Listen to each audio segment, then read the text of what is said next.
인사하겠습니다. 사랑합니다. 축복합니다. 예. 하나님의 사랑과 축복이 여러분 가운데 가득하시기를 축원합니다. 이것은 실제 상황입니다. 예. 의례로 그냥 인사치레로 하는 것이 아니고 실제 상황이에요. 우리 하나님이 실제 이 자리에 임재하여 계시고 여러분의 모든 것을 보시며 여러분의 마음 중심을 감찰하고 계십니다. 그리고 주님께서 그 마음, 하나님께 영광 돌리고자 하는 마음, 주님께 바라는 마음, 그 소망하는 마음 다 받으시고 주님께서 가장 좋은 곳으로 응답해 주실 줄 믿습니다. 말씀 가운데도 은혜 받으시고 힘을 얻으시기를 바랍니다. 어딘가로 굉장히 황급하게 달려가는 한 남자가 있었습니다. 그 남자를 옆에서 한 랍비가 바라보면서 하도 황급히 달려가길래 물어봅니다. 여보게, 무엇하러 그렇게 빨리 달려가나? 그랬더니 그 젊은 남자가 대답하기를, 예, 성공을 잡으러 달려갑니다. 성공을 향하여 달려갑니다. 딱 그러는 거예요. 그러니까 랍비가 살짝 웃으면서 하는 말이, 성공이 자네 앞에 있는 것을 당신은 어떻게 아는가? 예. 그러니까 이 젊은이가 말이 없어요. 예. 그냥 있는 줄로 알고 있습니다. 예. 그러나 여보게, 만약에 성공이 당신 앞에 있는 것이 아니라 당신 뒤에 있다면 당신 어떻게 하려고 그러나? 예. 당신의 뒤를 이 성공이 쫓아오고 있는데 당신이 계속해서 앞만 보고 달려가면 당신은 영원토록 성공을 붙잡지 못할 것이 아닌가, 그런 이야기를 했다고 그래요. 탈무드에 나오는 이야기인데 성공이 뒤에 있을 수 있다. 좀 굉장히 좀 우리의 생각에서 좀 벗어나는 그런 발상이기는 한데 재미있는 발상이다, 그런 생각이 들어요. 왜냐하면 대부분의 사람들이 성공을 위하여 앞만 보고 달려가거든요. 앞만 보고 달려가는데 성공이 진짜 뒤에 있다 그러면은요, 예, 성공을 얻지도 못하고 그저 신기루와 같은 그런 성공 붙잡기 위해서 열심히 달려가다가 인생을 낭비하는 그런 어리석은 일들이 생겨날 수 있다고 하는 거죠. 여러분은 여러분의 인생에 대해서 어떻게 생각하시는지요? 그래도 내가 수십 년 살았는데, 수십 년 이상씩 살았는데 내 인생은 성공인가 실패인가?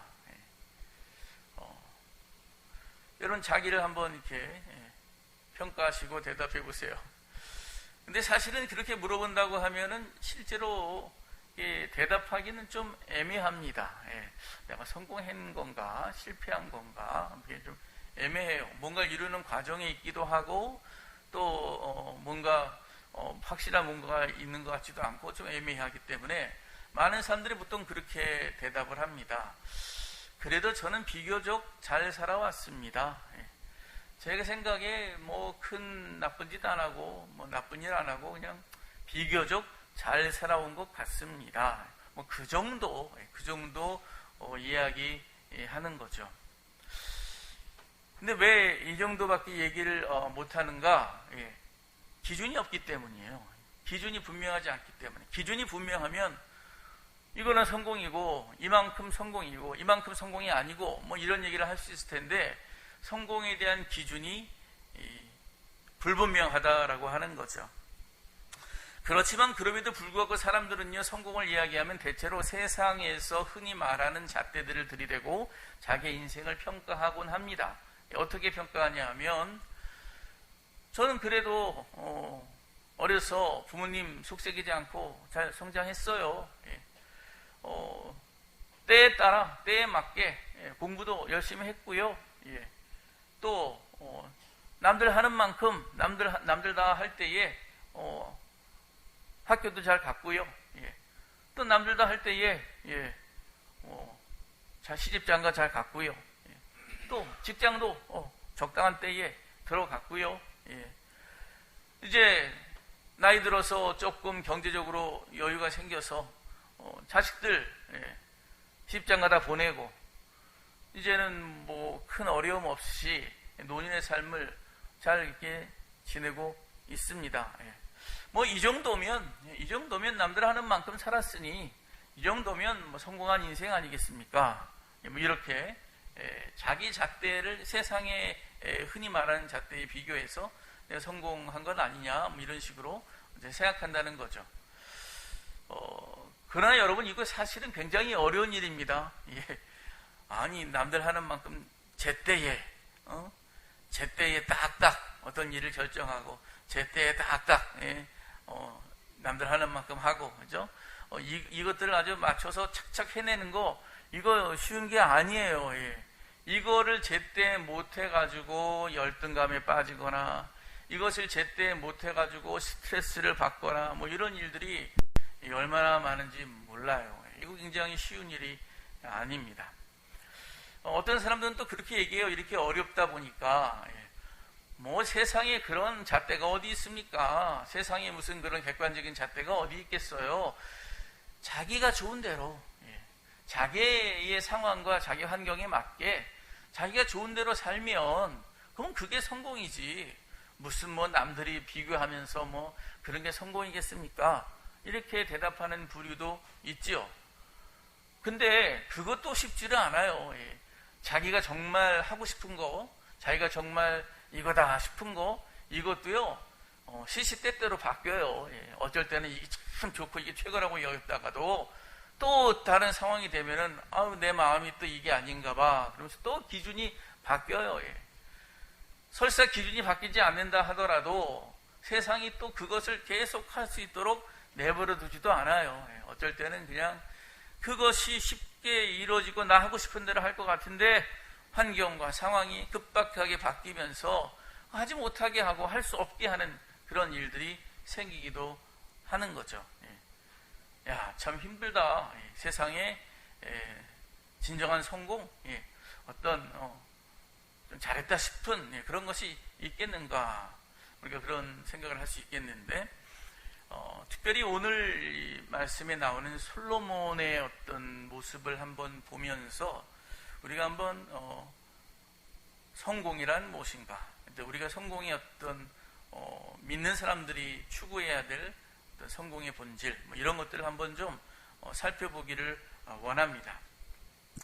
솔로몬은 성공한 사람입니까? 실패한 사람입니까? 솔로몬은요, 세상적인 그런 가치, 세상적인 어떤 기준들, 뭐 이런 것에 비춰보면은 솔로몬만큼 성공한 사람이 없겠다 싶어요.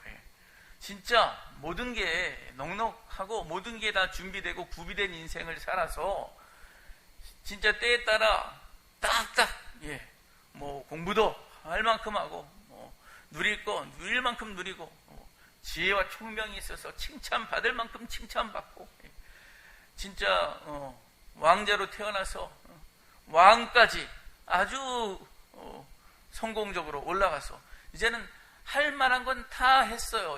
할 뿐 아니라 칭찬도 엄청 받았죠. 주변에 와 훌륭한 솔로몬 지혜의 왕이요 막 이러면서 엄청 칭찬도 받고 진짜 세상적으로는 성공할 만큼 성공한 사람이요 모두가 부러워하는 그런 성공한 사람이다 이렇게 말할 수 있는 거죠.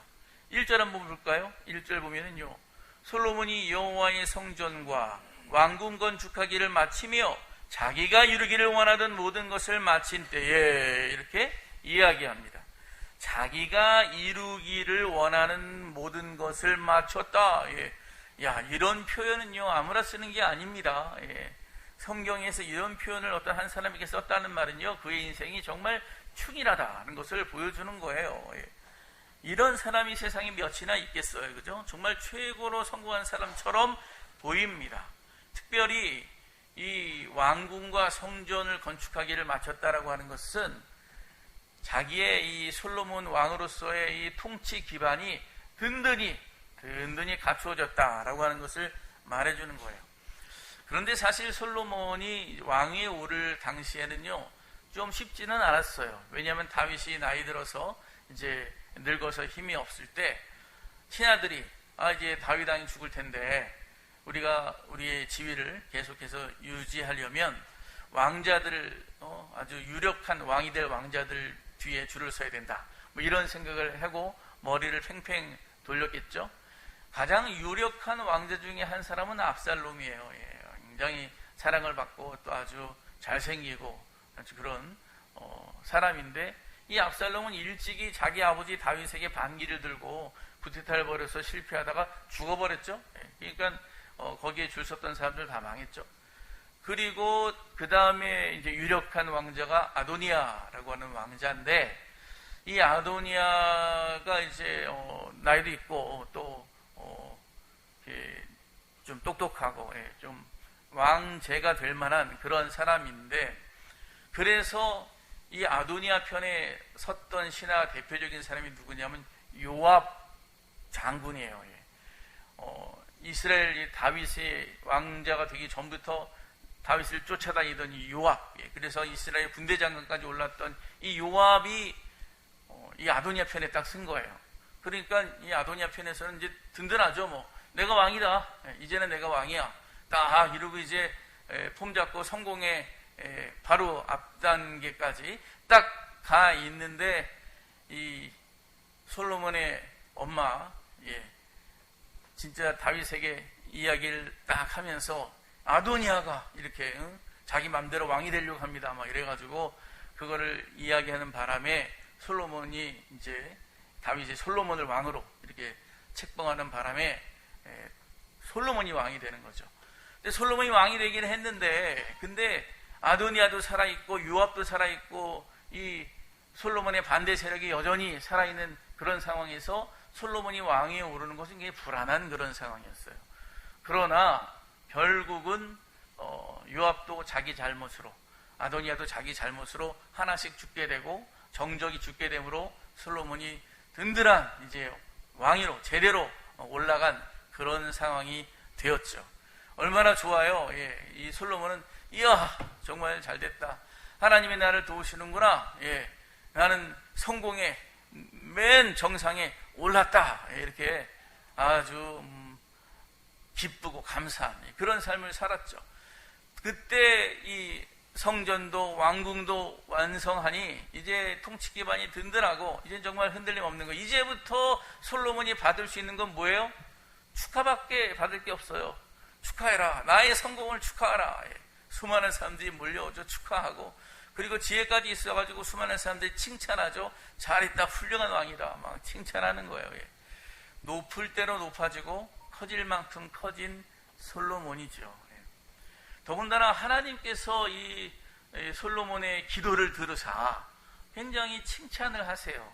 칭찬을 하시고 네가 정말 잘 되길 바란다. 이런 어떤 하나님의 그 이야기를 복을 내려주세요.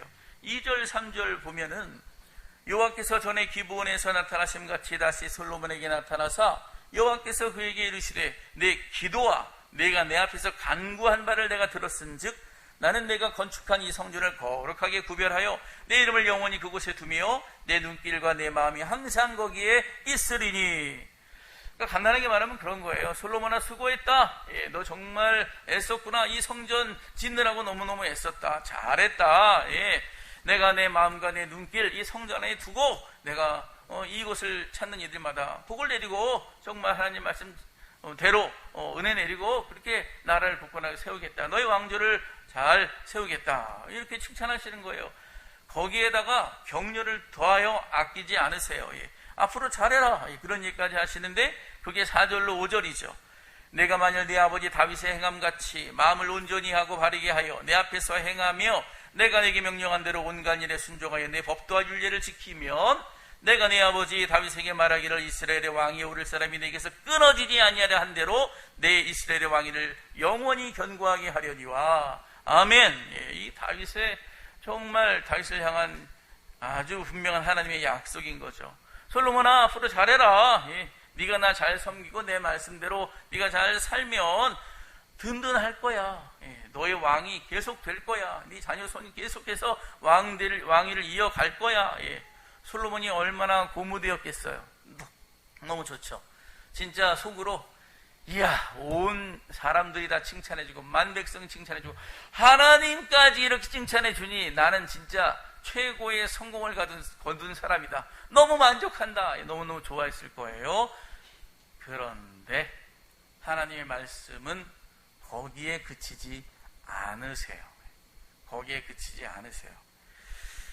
하나님 말씀이 뒤에도 계속 이어지는데 그게 6, 7절인데 이 6, 7절 말씀을 딱 읽게 되면요, 분위기가 이전 분위기하고 싹 달라져요. 완전히 축제 분위기에 찬물을 끼얹는 듯한 내용이 그 6, 7절 말씀에 들어가 있어요. 우리 6절, 7절 말씀을 함께 또박또박 읽어보겠습니다. 시작.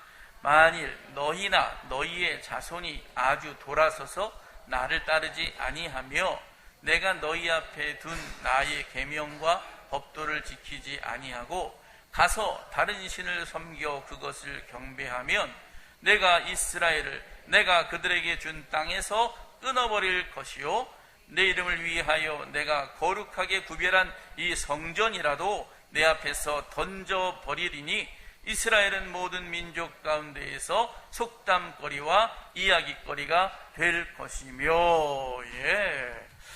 이게 뭐 잘못하면 이제 큰일 난다. 잘못하면 이제 망할 수 있다. 잘못하면 끊어질 수 있다. 잘못하면 성전이라도 던져버리겠다. 잘못하면 조롱거리가 되고 수치거리가 되게 하겠다. 이 말씀이거든요. 이게 만만한 게 아니네. 성공이라고 마냥 기뻐할 수 있는 것이 아니네. 한 번에 무너질 수도 있네. 이런 어떤 경고의 말씀인데 이 말씀을 들으면서 이 솔로몬이 얼굴이 뻣뻣하게 굳고 굉장히 무거운 마음이 되지 않았을까 하는 거죠. 사람들은요 싫은 소리 하기 싫잖아요. 그래서 보통 여기까지는 안 하죠. 잘하셨어요. 수고하셨어요. 앞으로 잘 될 거예요. 앞으로 좋은 일만 있기를 바라고 꼭 일만 열리기를 바랍니다. 이러면서 막 좋은 말만 하죠. 그러나 우리 하나님은요, 그렇지 않으세요. 우리 하나님은요, 너 거기에서 멈추지 않고 잘못하면 망할 수 있다고 하는 사랑의 경고까지 아낌없이 다 내어주세요. 여러분, 우리 하나님은 그렇게 하실 수 있는 분입니다. 우리 하나님은요, 그렇게 하실 수 있을 뿐 아니라 그렇게 하실 수 있는 자격이 있으신 분이고, 그리고 정말 그 모든 말씀은 기분 나쁘라고 하는 것이 아니라 그를 사랑하기 때문에, 정말 사랑하기 때문에 주시는 사랑의 경고의 말씀을 하고 계시는 거죠. 여러분, 우리가 아무리 잘 되고 아무리 성공하고 그렇다 할 것 같아도, 여러분, 우리가 교만하고 우리가 굉장히 정점에서 모든 것 위에 서 있다는 그런 생각을 하지 말아야 됩니다. 어떤 생각을 해야 되냐? 내가 가장 높은 곳에 와 있는 것 같지만 나보다 더 높은 분이 계신다. 내 인생이 막 최고로 성공하고 최고로 잘 되고 내가 걱정 근심 없는 것 같아도, 그러나 내 모든 삶의 그 영역은 하나님의 그 크신 영역 안에서의 삶이지, 내가 하나님보다 뭐 더 큰, 뭐 더 대단한 그런 존재는 아니다라고 하는 것을 우리는 분명히 기억해야 돼요. 그것을 잊으면 안 돼요. 내가 성공하고 이루고 싶은 것들 다 이루고 내 존재가 대단히 커진다고 하여도 우리는 어디까지나 하나님 안에 있는 존재지, 하나님을 넘어서는, 하나님의 어떤 그것을 뛰어넘는 이런 존재는 아닙니다. 솔로몬이 아무리 지혜의 왕이라고 그러고 모든 사람들이 막 솔로몬의 잠언을 읽으며 막 수많은 국가사절단들이 막 솔로몬에게 찾아와서 배우고 싶다 그러고 막 이런다 할지라도, 여러분, 솔로몬의 성공과 솔로몬의 지혜는 바다에 펼쳐진, 백사장이 펼쳐진 수많은 모래 가운데 작은 알갱이 하나밖에 안 되는 것이요, 그 하나님의 대양의 큰 바다 가운데 정말 팔팔 뛰는 작은 물고기 하나밖에 안 된다는 것을 여러분, 우리가 늘 인식하며 살아야 돼요. 중요한 것은 그런데 많은 사람들이 그걸 놓치더라. 조금만 성공하면은 괜찮아. 다 이거 이 정도 할 수 있어. 괜찮아. 내가 이거 한두 번 해보나? 평생 이것만 가지고 간 사람이야. 괜찮아. 내가 이 성공을 위해서 얼마나 뛰었는데 이 정도 했으면은 그렇게 할 수 있는 자격이 있어. 이러면서 자기를 굉장히 높이고 그리고 굉장히 자기 중심적인 그러한 모습으로 돌아가는 경우가 굉장히 많다고 하는 거예요. 하나님이 얼마나 크신 분이고 위대하신 분인지를 망각하는 경우가 생겨요. 여러분, 아주 열정적인 물고기 한 마리가 있었는데 그 젊은 물고기가 늙은 물고기에게 물어봤답니다. 할아버지, 대양이라는 게 있다는데, 대양이 뭐죠? 태평양, 대서양, 큰 바다를 말하죠. 대양이라는 게 있다는데 제가 좀 더 크면 대양을 볼 수 있을까요? 저는 지금 힘도 있고 뭐든지 할 수 있을 것 같은데 제가 대양을 보고 발견할 수 있기를 바랍니다. 그랬더니 이 할아버지가 하는 말이 글쎄 네가 대양을 볼 수 있을까? 너는 지금 대양에서 태어나서 대양의 돌보심을 받고 그리고 대양에서 결국은 죽고 사라지게 말 텐데 네가 대양 안에 살고 있으면서 과연 대양을 발견할 수 있을까? 쉽지 않을걸. 그렇게 이야기를 했다는 거예요. 여러분, 사실 그렇죠. 물고기가 바닷속에 살아가지고 바닷속에서 뭐 아무리 큰 고래라고 할지라도 그 안에서 태어나고 그 안에서 살고 그 안에서 헤매는데 자기가 속한 그 안에서 있는 그 속한 것을 쭉 조망 보면서 자기를 볼 수 있겠느냐 하는 것입니다. 여러분, 우리는 하나님 안에 사는 존재입니다. 우리는요, 하나님, 이 대양이라고 하는 이 대양에 비유할 수 있는 하나님 안에서 생명을 가지고 태어나서 하나님의 돌보심 받고 살다가 하나님 안에서 그 인생을 마무리하는 존재라고 하는 거예요.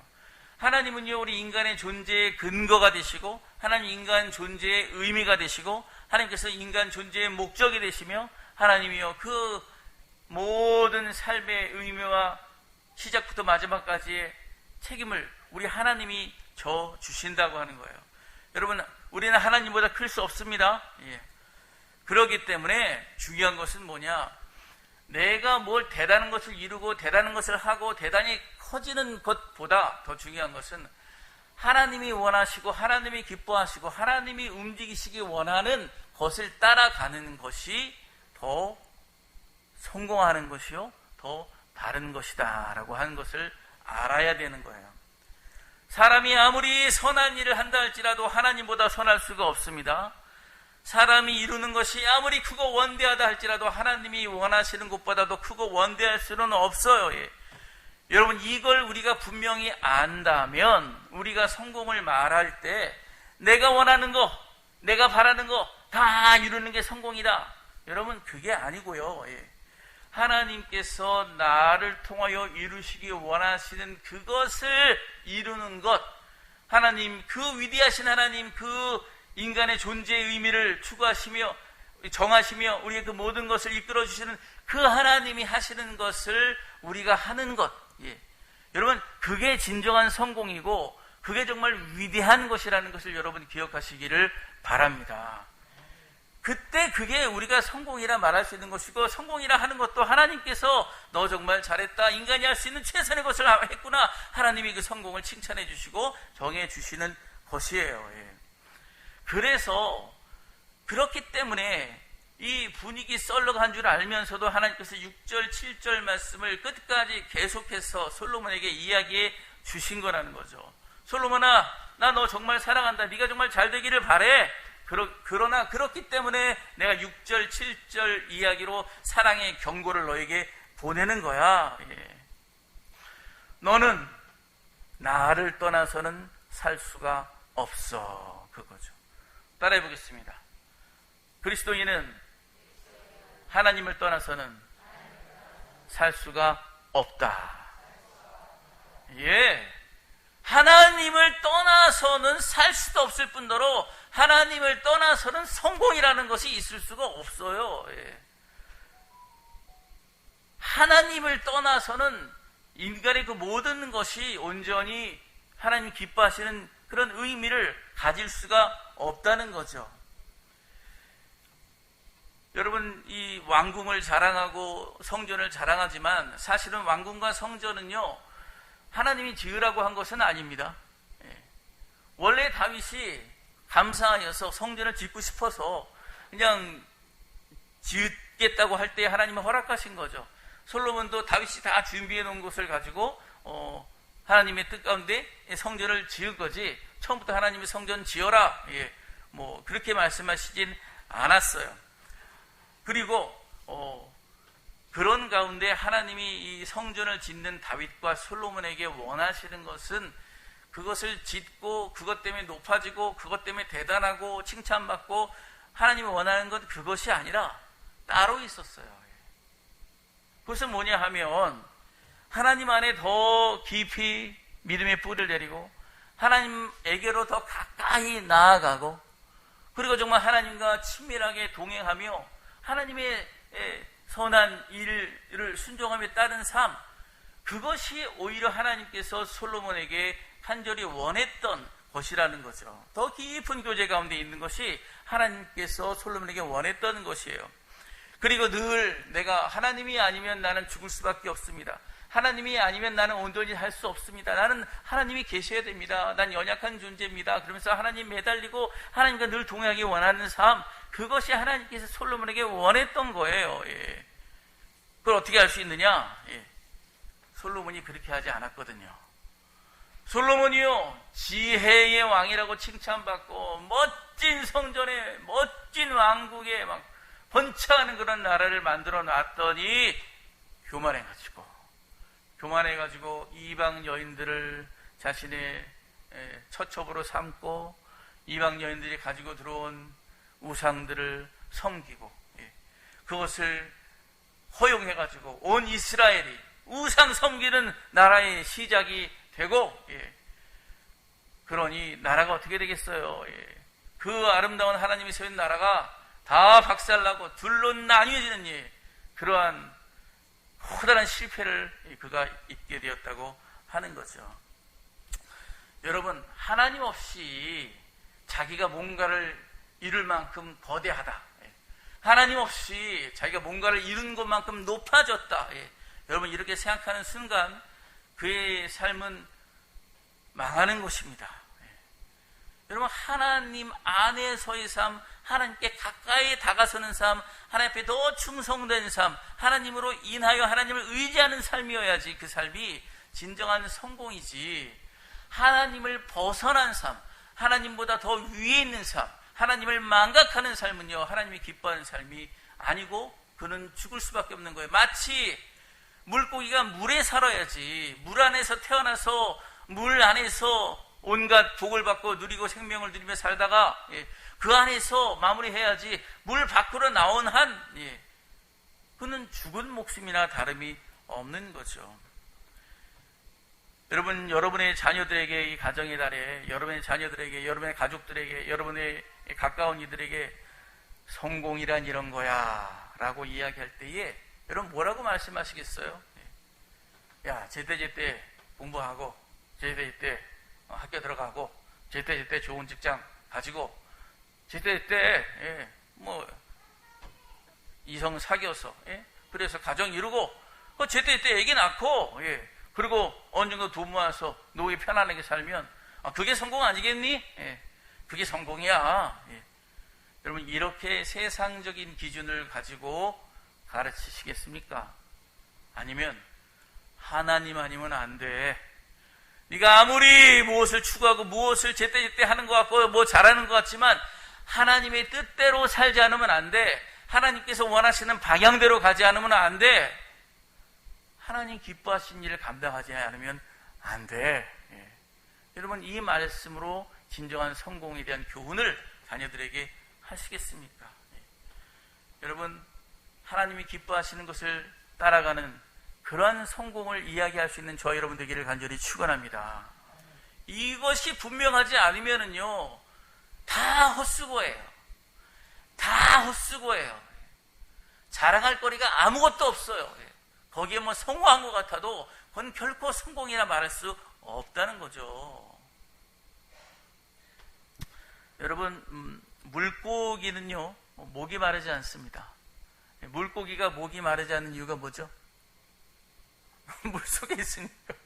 물속에 있는데 뭐가 목이 마르겠어요. 근데 사람들은요, 목이 마르대요. 목이 마르대요. 난 목이 말라요. 낙이 목이 말라요. 힘들어요. 죽겠어요. 막 그래요. 왜 그렇죠? 물속에 없으니까. 하나님의 은혜 안에 없으니까. 하나님께 동행하지 않으니까.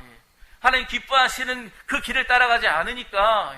하나님과 상관없는 것을 바라고, 하나님과 상관없는 것을 기대하고, 하나님과 상관없는 것을 추구하고 나아가니까 하나님 안에서 주시는 진짜 하나님 주시는 해가람, 하나님 주시는 영적인 그런 충만함, 이런 것을 누리지 못하고 목마르다가 하는 거예요. 벗어나서. 여러분, 이 기독교의 핵심은, 기독교 영성의 핵심은 자기를 위대하고 크게 만드는 게 아닙니다.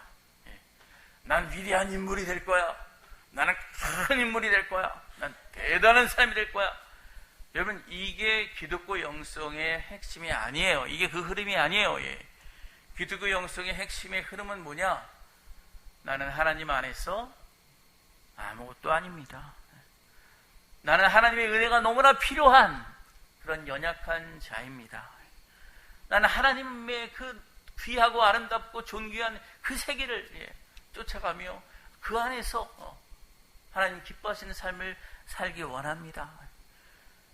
하나님 안에서 작은 종입니다. 이게 기독교 영성의 핵심이에요. 그래서 하나님 아니면 나는 못 살겠어요. 하나님의 위대하심, 하나님의 놀라우심, 그 안에서 저는 살고 싶어요. 여러분, 이게 기독교 영성이에요. 이게 너무나 중요합니다. 그 안에서 기뻐하고 감사하고 하나님께 영광 돌리고 그런 삶을 살겠노라고 하는 것, 이게 우리 성도가, 그리스도인이 추구해야 될 성공의 방향이고 그의 영성의 핵심에 근저에 있다는 것을 우리가 알아야 됩니다. 유명한 교부인 아우구스티누스가 그 고백록의 이 첫 부분에 그런 얘기를 해요. 나는 세상 어디에서도 참된 평안을 얻지 못했습니다. 나는 오직 하나님 안에서 참된 평안을 얻었습니다.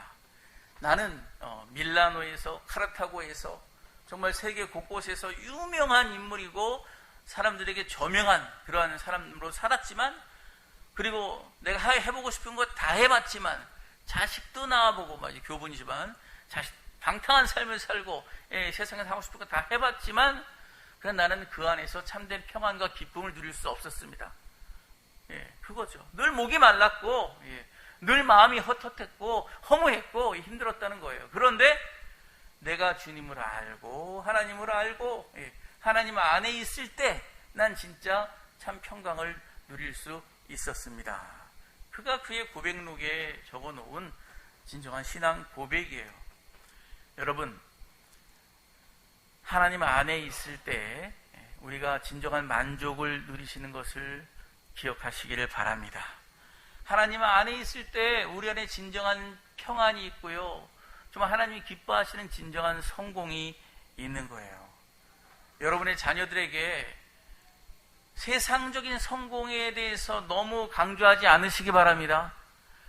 우리는 대부분 세상적인 성공을 바라고 세상적인 성공을 기대하고 세상적인 성공을 자녀들에게 요구하고 그것을 강조하는 것이 믿는 자나 믿지 않는 자나 굉장히 강한 경향이 있어요. 여러분, 하나님을 믿는 사람이라면, 하나님의 그 온전하심을 쫓는 그런 믿음의 사람이라면, 그리스도인이라면 하나님이 기뻐하시는 것, 하나님 안에서의 삶, 하나님이 추구하는 것, 그것을 우리가 강조하고 그것을 따라가는 삶을 살도록 교훈하고, 여러분 그렇게 할 때에 진정한 평강과 진정한 만족과 진정한 성공을 이룰 수 있다는 것을 기억하시기 바랍니다. 3절로 5절까지만 말씀하면 안 돼요. 야, 우리 딸 우리 아들 멋져, 정말 잘하고 있어, 그대로만 하면 돼, 앞으로 잘할 거야, 여기까지만 말하면 안 되고 어디까지 말해야 돼요? 6절과 7절까지 끝까지 하나님이 하시는 그 마지막 하시는 그 뒷절까지도 다 말씀하실 수 있어야 돼요. 예. 너 잘하고 있어. 훌륭해. 그런데 예수 믿는 거 놓치면 안 돼. 예. 그런데 하나님 안에 분명히 서지 않으면 안 돼. 예. 안 그러면 네가 이루고 성공하고 잘했다고 하는 거 한 번에 다 무너질 수 있어. 예. 그거 사상 누각이야. 예. 이거를 자녀들한테 분명하게 가르쳐 줘야 돼요. 네가 그렇게 돼야지 끝까지 하나님의 복을 받아 누리며 진짜 평화된 성공하는 그런 인생을 살 수가 있어. 제가 신방에서 이야기하다 보면 자녀들에 대해서 이렇게 이야기할 때, 또 가까운 사람 얘기할 때, 아유, 한 번도 속 속인 적도 없고, 그래도 나름 자기 일 다 잘하고, 열심히 하고, 뭘 만나서 추구하고, 이런 건 이야기는 많이 하는데, 그래도 내 아들, 내 딸, 내 남편, 내 아내 예수 잘 믿어요. 하나님 잘 믿어요. 내 딴 건 몰라도 참, 우리 자녀 그래서 참 예뻐요. 참 감사해요. 이렇게 말하는 거를 별로 듣지를 못했어요. 여러분, 우리의 강조점이 우리의 가정을 이루고 우리의 자녀를 양육하고 또 내가 나아가는 방향에 대한 강조점이 여러분 어디에 있는지 돌아보시기를 바랍니다. 그래서 정말 그리스도인은 이 바다와 같은 이 하나님 안에서, 이 믿음 안에서 떠날 수 없는 존재라고, 그 안에 있어야 된다고. 그리고 인생의 성공과 실패를 말할 때 세상적인 기준으로 말하지 말고 그리스도의 기준, 성경의 기준, 성경이 말씀하시는 성공, 여러분 이것을 이야기하고 그것을 누리고 그것을 그 안에서 복을 받고 그것을 자랑하고 그것을 전하는 그런 저와 여러분 모두가 되기를 간절히 축원합니다.